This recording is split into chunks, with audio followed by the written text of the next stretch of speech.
मंचावर या ठिकाणी उपस्थित सन्माननीय ऍडव्होकेट आरगे दादा, सन्माननीय चंदू बापू बच्छाव, मी ज्यांची नाव घेतो त्यांनी कृपया मंचावर या. सन्माननीय गोटू नाना, सन्माननीय आरके अप्पा, सन्माननीय बबन अप्पा, सन्माननीय जेपी साहेब, सन्माननीय श्याम वसंतराव बच्छाव, सन्माननीय अशोक दादा बच्छाव, सन्माननीय दिग्विजय अशोक, सन्माननीय बाबूलाल सयाजी अण्णा, सन्माननीय पोलीस पाटील, सन्माननीय सुशीला आजी, सन्माननीय रमेश तात्या, सन्माननीय कैलास बापू, सन्माननीय गुलाब बच्छाव अण्णा, सन्माननीय रामदास आनंद बच्छाव, सन्माननीय बापू बच्छाव, सन्माननीय सुरेश भाऊ, सन्माननीय पांडू अण्णा, सन्माननीय डॉक्टर मेघश्याम ठाकरे, सन्माननीय.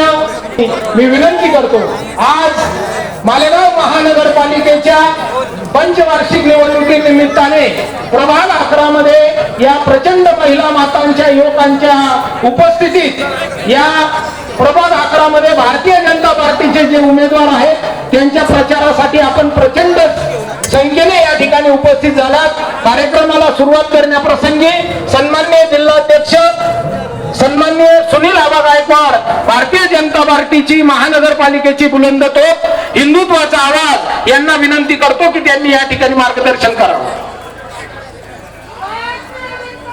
मागे जावं, चालू कर.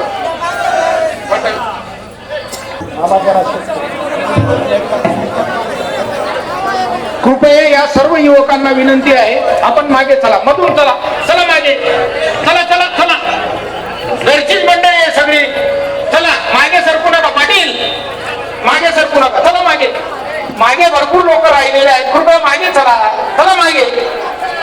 सभेच्या पाठीमागे भरपूर जागा आहे. इकडे मालेगाव महानगरपालिकेच्या निवडणुकीच्या निमित्ताने प्रभाग क्रमांक 11 मधील उमेदवारांच्या प्रचारार्थ आयोजित या सभेला उपस्थित असलेले आदरणीय बंडू काका बच्छाव, आदरणीय आदोयाबा हिरे, जिल्हाध्यक्ष निलेशजी कत्वे सर, या निवडणुकीचे निरीक्षक दादासाहेब जाधव, आमचे मित्र संदीप बापू पाटील, बापूसाहेब बच्छाव, आखाडे सर, संदीप बापू बच्छाव, संदीप बापू निकम, त्याचबरोबर व्यास मंचावर उपस्थित सर्वच टोला मोलाचे पदाधिकारी आणि सर्वच ज्येष्ठ आदरणीय असे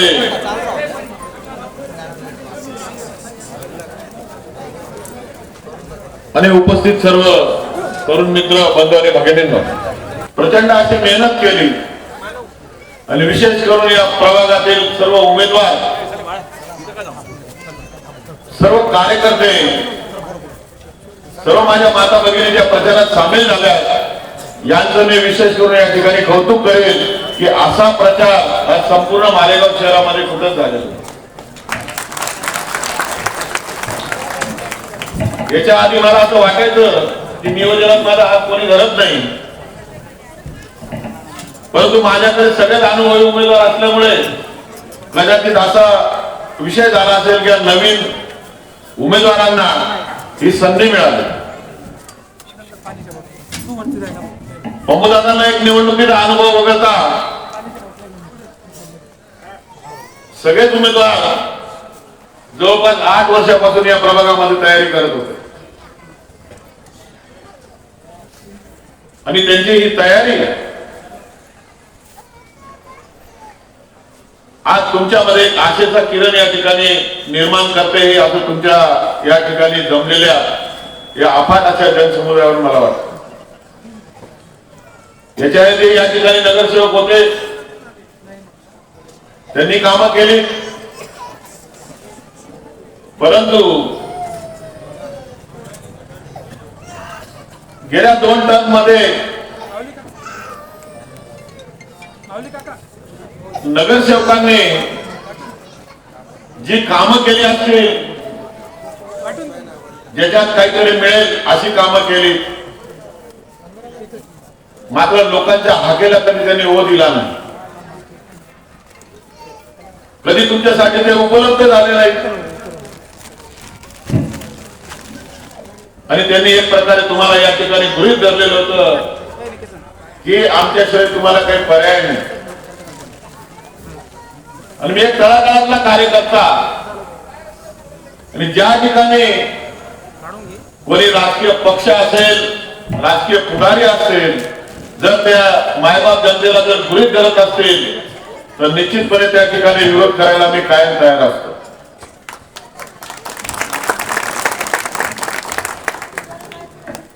निवडणूक आली की तुम्ही माता भगिनी ज्येष्ठ नागरिकांचे हातपाय पडतात, आणि निवडणूक संपली की त्याच्यानंतर मात्र त्यांची प्रतारणा करतात. तुम्ही नगरसेवक झाले म्हणून काय तुम्हाला काही वेगळे शिंग फुटतात? ज्या मायबाप जनतेकडे मताची याचना करतात त्यांना तर वाऱ्यावर सोडून देतात, त्यांचं गाराणं ऐकत नाही, तेवढा सुद्धा वेळ तुम्हाला मिळत नाही. मग तुमचा उपयोग काय? नगरसेवकाचं तसं बघितलं तर राजकारणातील या राजकीय याच्यातील सगळ्यात मेहनतीचं पद आहे. इथं कोणी हौस करण्याचं या ठिकाणी माझ्या 4 वर्षाच्या 20-22 वर्षाच्या अनुभवातून मी सांगतोय, कोणाचं आयडिया करायचं काम नाही. आणि आज आम्ही तुमच्या समोर जे उमेदवार सादर केलेले आहेत यांना ट्रेनिंग देऊन या ठिकाणी तुमच्या समोर आणलेलं आहे. माझ्या कामाबद्दल तुम्हाला माहिती आहे. मी एक सामान्य कुटुंबातला माणूस 4 वेळेस असं निवडून येऊ शकत नाही, पण जनतेची कामं केली, अहोरात्र कामं केली. ज्यावेळेस हा माझा प्रभाग, बाजूचाच प्रभाग माझा होता, बजरंग कॉलनी वगैरे हा सगळा परिसर, 12 बंगला, ज्यावेळेस मी पहिल्यांदा निवडून आलो या संपूर्ण परिसरामध्ये एकही डांबरी रस्ता नव्हता. मुख्य रस्त्या बाजूला जलवाहिन्या टाकले जातात तर 2-3 घरं सोडले ते कोणाला पाणी यायचं नाही. प्रत्येक दरवाजाला जर तुम्ही गेले असाल, तुमचं नातं कुठं असेल, प्रत्येकाला आज विचारा, माझ्या तिकडच्या माता भगिनींना विचारा, दाराशी त्या निळ्या टक्क्या 20-20 लिटर त्या ठेवलेल्या असायच्या. आज मी सांगण्यापेक्षा आता काही उमेदवारांना त्या ठिकाणी अनुभव आलेत, प्रभाग 11च्या उमेदवारांना अनुभव आलेत. 1 नंबर मध्ये माझा बराचसा भाग 1 नंबर मध्ये गेला. त्या भागातील उमेदवारांचं आवर्जून मला त्या ठिकाणी काका परवाच्या दिवशी सभेला बोलवलं की तुम्ही आल्याशिवाय इथं काही जमणारच नाही. आणि त्याचवेळी तुम्हाला सुद्धा कळालं असेल, कारण मी कामाचा कधी फार उहापोह केला नाही. मी जे कामं केले असतील ते मी कर्तव्य म्हणून केले, ते मिरवण्यासाठी कधी केले नाही. मी कधी उद्घाटन केलेली नाही. एकच उद्घाटन मोठं केलं होतं तर महालक्ष्मी जलकुंभाचं, त्यावेळेस सुद्धा आजोय आणि बंडू काका 2 जण त्यावेळेस उपस्थित होते. जंगलीदास महाराजांच्या हातून मी ते लोकार्पण केलेलं होतं.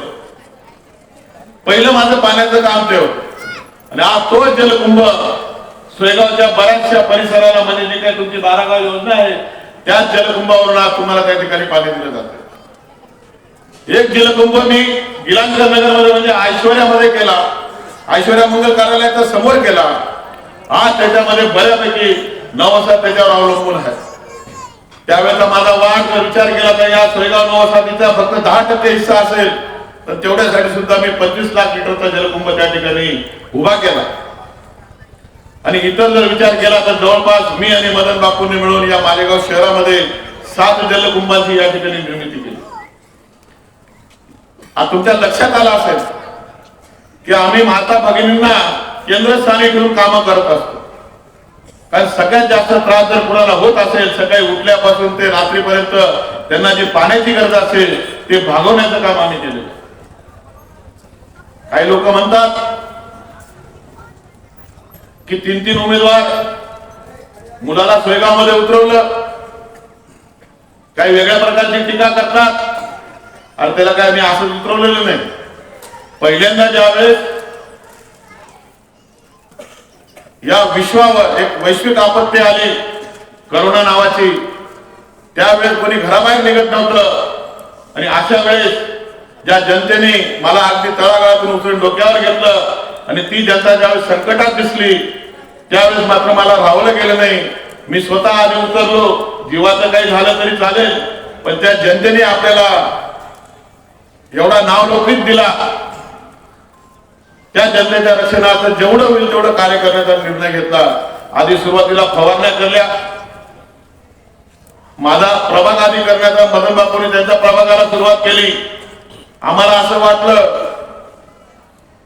की तुमच्या प्रभागातील नगरसेवक किंवा नेते हे पण आमचं अनुकरण करतील आणि बऱ्याच अंशी तुम्हाला माहित असेल की बऱ्याच गोष्टींचं अनुकरण ते करत असतात आणि मात्र त्यांनी करोनाच्या संकटाच्या काळात त्यांना ते अनुकरण करता आलं नाही. केलं इथं 10-20 घरांमध्ये त्या आर्सेनिक घालूनच्या बाटल्या फोटो काढले, व्हायरल केले. याच्या व्यतिरिक्त आम्ही मात्र त्यावेळेस विचार केला की सोयगावच्या नेतृत्वावर अवलंबून न राहता जनतेला इथं सोडायचं नाही, म्हणून त्यावेळेस दीपक गायकवाडच्या माध्यमातून या संपूर्ण परिसराचं आम्ही नियोजन केलं. भाजीपाला असेल, आर्सेनिक आलम असेल, फवारणी असेल आणि कोणाला रेमडेसिवीर लागत असेल ते आम्ही अत्यंत स्वस्त दरात त्यावेळेस उपलब्ध करून दिले. याच ठिकाणी बोललं गेलं करोना नंतर कुठे गेले. अरे करोना सुद्धा ही तुमची जबाबदारी होती. तुमच्यावर ज्या जनतेने एवढं प्रेम केलं त्यांना तुम्ही वाऱ्यावर सोडून काहीतरी कुठेतरी सायकल काढायची, फोटो घ्यायचा, कुठेतरी हनुमानाच्या मंदिरात बसायचं, फोटो भक्तिभाव सगळ्यांमध्ये आहे, तो असलाही पाहिजे. पण हनुमानजी काय करणार, जे तुमच्या हातात आहे घरातला पैसा काढा टाका ना, ते नाही केलं. कुठेतरी दवाखान्यात जायचं, चिंताग्रस्त असे पोस्ट टाकायची, ते फोटो व्हायरल करायचे. अरे हे काय.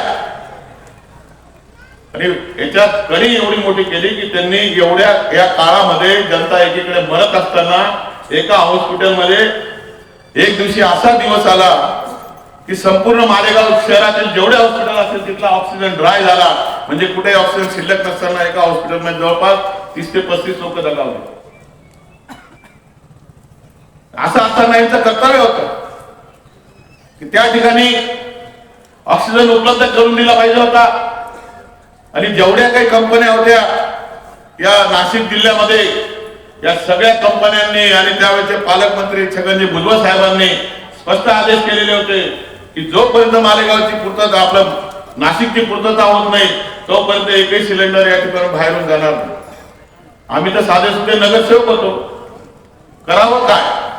पण ज्या ठिकाणी इच्छाशक्ती असते तिथं मार्ग बरोबर सापडतो. आणि माझा एक मित्र होता बडोद्याला, नगरसेवक होता, आपला महाराष्ट्रीयनच आहे, पगार म्हणून त्यांना मी सांगितलं आणि त्यांनी अलंग म्हणजे पाकिस्तान समुद्र आणि त्याच्यानंतर डायरेक्ट पाकिस्तान अलंग म्हणून जे मोठे हब आहे तिथं जहाज तोडणीचं काम होतं.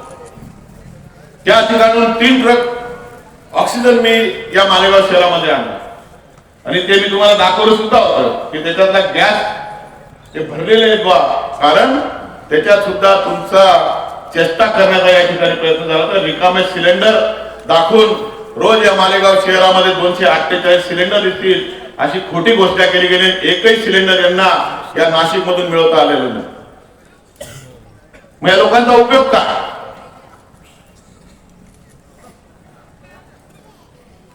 म्हणजे जर विचार केला तर ही जनता इतके वर्ष सहन तरी कसं करते.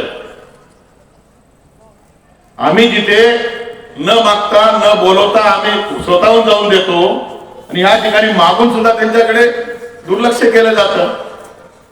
म्हणून आम्ही या निवडणुकीच्या रिंगणात उतरलेलो. तुम्हाला हा भ्रमनिराश कधी होणार नाही की आपण चुकीच्या माणसांना निवडून दिलेलं आहे. याला सातत्याने बरोबर घेऊन कामं शिकवलेली आहेत. अगदी निवडणूक झाली की पहिल्या दिवसापासून एक कामाचा तुम्हाला निश्चितपणे एखाद्या महिन्यामध्ये तुम्हाला असं दिसेल की नक्कीच बदल करून तुम्ही काहीतरी चांगलं केलेलं आहे.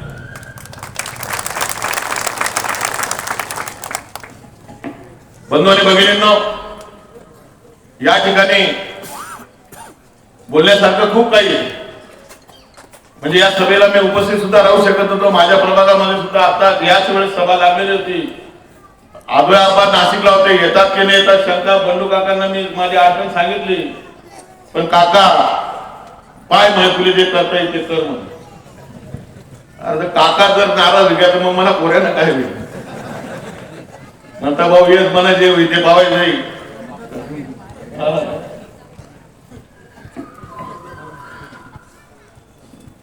बोलण्यासारखं खूप आहे आणि आता तितका वेळ पण राहिलेला नाही. अनेक वक्त्यांना या ठिकाणी बोलायचंय.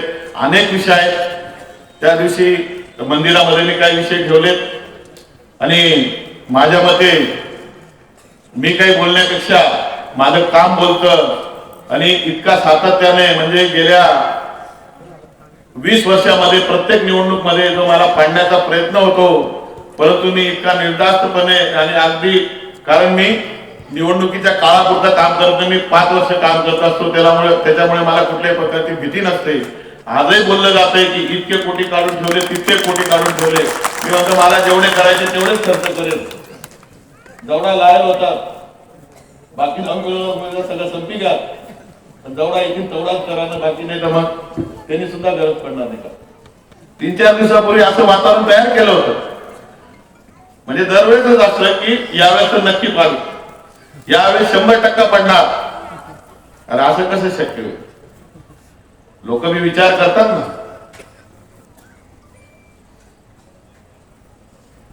तर पाडण्यामागचं कारण वेगळे आहेत. मी एक कॉम्पिटिशन तयार करतो, स्पर्धा तयार करतो. एकीकडे मंत्री आणि एकीकडे एक साधा नगरसेवक, तरी सुद्धा आमच्यामध्ये स्पर्धा आहे. आणि बऱ्याचदा असं होतं की मी काही केलं की त्याचं अनुकरण केलं जातं, त्याची कॉपी केली जाते किंवा ते नाहीतर हायजॅक तरी केलं जातं. कारण हे एका मर्यादेपलीकडे जाऊ शकत नाही, विचारच करू शकत नाही.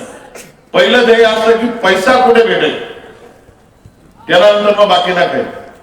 आणि आमचं असं असतं की जनता दुखी कुठे होणार नाही, रात्रंदिवस आमच्या डोक्यामध्ये तो विचार असतो. त्याच्यामुळे हे जे विचार घेऊन ते चालतात. आणि दुसरी गोष्ट की भुसे साहेबांना समर्थक पण इथे असतील, पण ही निवडणूक महानगरपालिकाने, भुसे साहेबांना महानगरपालिका ते कधी हस्तक्षेप करायचे नाही, फारसं त्यांना कळायची पण नाही. पण आमच्या या मुदती संपल्या आणि त्या ओबीसीच्या आरक्षणाच्या याच्यामध्ये जवळपास 3 वर्ष बिगर नगरसेवकांची नगरपालिका प्रशासकाच्या माध्यमातून चालवली गेली. या काळामध्ये प्रचंड असा भ्रष्टाचार झालेला आहे. येणाऱ्या काळामध्ये तो सगळा उघडकीस येणार आहे. आणि या काळातच या 3 वर्षाच्या काळामध्ये कळून गेलेलं आहे की महानगरपालिकामध्ये काय काय घडलेलं आहे. आम्ही 20-22 वर्षापासून त्या ठिकाणी आहोत. ही मुस्लिम लोक जे पण कोणी या ठिकाणी राज्यकर्ते आहेत, कारण आपली मुस्लिम बहुसंख्याक महानगरपालिका आहे. माझ्या लक्षात आलं ते थोड्याफार जरी चोऱ्या करायचे तरी मी त्या ठिकाणी महासभेमध्ये त्यांना धारेवर धरायचो. पण मला आता जाणवलं की साला हे तर पाकिटमार होते, इथे तर दरोडेखोर येऊन बसलेले. आणि दरोडेखोरांकडनं कधी चांगली अपेक्षा आपण करू शकत नाही. आणि किमान जर रॉबिन हुड राहिले असते तर बरं झालं असतं की दिवसा लुटायचं किंवा रात्री लुटायचं, दिवसा वाटायचं. इथं तर खिशेच नाहीये. फक्त निवडणुकीच्या वेळेसच या ठिकाणी ते पैसे बाहेर पडतात, इतर वेळेस मात्र सुखदुःखामध्ये. आणि मी तर हेच म्हणतो की सगळ्यांनी करोना आठवा मग मतदानाला जा. त्याचबरोबर समोरचे उमेदवार तपासा, त्यांच्यामध्ये आणि आमच्या उमेदवारांमध्ये तुलना करा, नेतृत्वामध्ये तुलना करा आणि मग मतदान करा. एवढंच आवाहन मी तुम्हाला या ठिकाणी करेल. या ठिकाणी मला बोलवलं, बोलण्याची संधी उपलब्ध करून दिली, त्याबद्दल मी आपला ऋणी राहील. धन्यवाद. जय हिंद, जय महाराष्ट्र, जय श्रीराम. या ठिकाणी सन्माननीय सुनील आबा यांनी प्रास्ताविकपर 2 शब्द मार्गदर्शन केलं. यानंतर